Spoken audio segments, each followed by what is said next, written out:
Hello everyone, I wanted to check in with you guys and talk about your very first assignment that's coming up.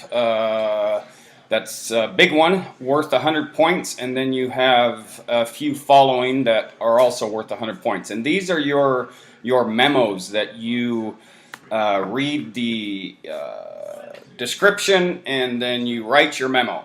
Now everything you've been doing to this point is designed to help you be successful in doing these memos. So the first one is due July 5th. I did change the date. It's due the day after the 4th of July.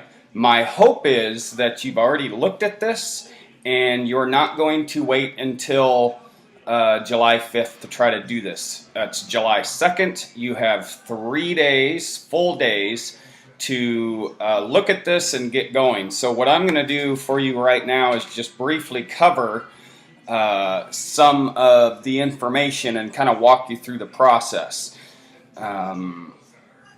What you're going to do is you click in the area, as you see I've done here, good news message assignment number 1, and then what it asks you to do is carefully read the scenario before writing your good news message.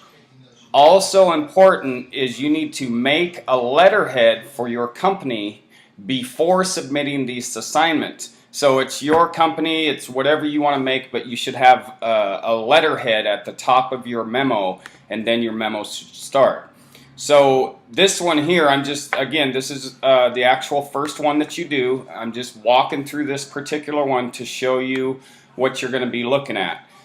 So it's a direct request.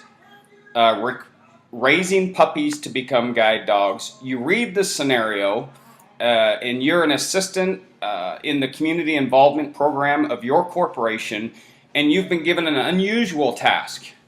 Your boss wants to expand the company's philanthropic and community relations mission, and especially employees volunteering. She heard about the Seeing Eye, a program in which volunteers raise puppies for 14 to 18 months for guide dog training. She thinks this would be an excellent outreach program for the company's employees.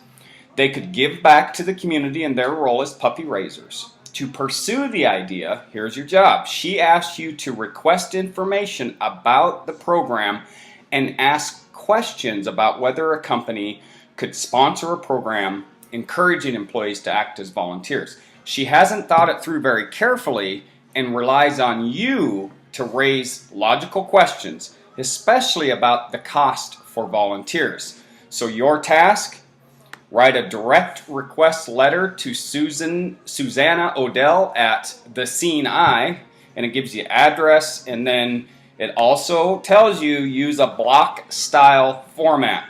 So all the tools you need to do this are on Canvas, and I'm going to walk through a couple of those. Go back to the modules, and in that module you have a PowerPoint that you can watch, and I'm going to run through it briefly here, but you can walk through this PowerPoint, and it's going to talk about writing good news and neutral news messages, and this would fall under a good news or neutral message type of memo. So the first thing is your preliminary assessment. You want to ensure that you've read through the information. Think about the reader who's going to get this, their probable reaction, whether it's going to be positive, neutral, negative. Again, this is going to be positive. This is a great little outline. You start with the objective, cover the remainder of the objective, and then end with adapted goodwill. Your opening, again, this is another good tool to use for routine inquiry. Begin directly with the objective, right out of the chute. Either ask a specific question or make a general request for information, which you're doing the second part. And then include any necessary explanation wherever it fits as a separate part of the message or worked in with the questions. And this is going to be in the same memo. If a number of questions are involved, give them structure. This is important. You may number them or make them stand out, or you can use bullets. And then, of course, in closing, end with goodwill words, something appropriate that fits the individual case. So I want to go to the body. Now remember, it's basically saying your boss, just kind of gave you carte blanche, overall permission to kind of, hey, let's figure out how to do this. So you need to think of what questions would you ask of this company to be able to go back to your boss and say, well, this is what we're going to need to start this with our company. So think about those things. Be creative.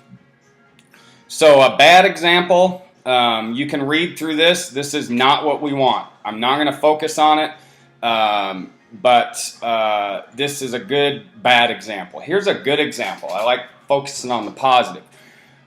So this one, what it does is it starts right out. Will you please help us to serve you better by answering the following questions? When you return merchandise at our store recently, and you see where they use numbers to ask the questions, it takes them out of a paragraph style and either numbers them, or you can bullet them and ask direct questions. And then it closes with, please provide your answers and comments at our website. It gives a website, or simply send your response, So, and it closes with goodwill. We are most grateful for any feedback you provide.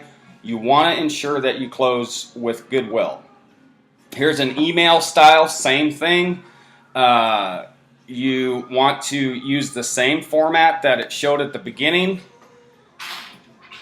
Now here's your directness for general favorable responses, which is this first memo, the message plan. Opening, begin with the answer, state you are complying with the request, but you're going to be asking for information. The body, provide the information that you want answered, or the information you need in a logical arrangement. And of course, closing with friendly and adapted words that build goodwill. So, I'm going to speed forward. What I highly encourage you to do is read the bad examples. There's 2 of them there. And then the good examples. This good example is going to follow the format that it gives you for writing a good example of favorable response. And again, it gives you a whole bunch of examples in here of different types of memos. So I highly encourage, I say that a lot, I highly encourage you to look through these and get the information you need so that you can be successful in writing your memos. We're almost out of the grammar exercises.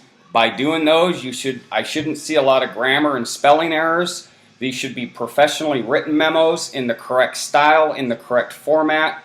And my hope is that this thing that I'm doing here, this little video, is just going to add to things you've already done to get going with this. Waiting until July 5th will probably hurt you more than help you. I would highly encourage you to start today, tomorrow at the latest. I know the 4th is a holiday, so enjoy the holiday and then come back and get busy with your work so that you're not trying to slam this out at the last minute. That will hurt you. Remember, with any writing, you want to do think of your plan, how you're going to write, think of what you're going to write, maybe make an outline, then write, leave it, come back to it. Think of brevity when writing memos. They should be 1 page max. So brevity is the most amount of the most meaning with the least amount of words. Some people are really good writers, but when doing business writing, it's important to have brevity in your writing to be able to write the most meaning with the least amount of words. So ensure that you're doing that. And of course, if you have any questions or comments, I'm always available. That's it. Good luck, and I look forward to reading your first set of memos.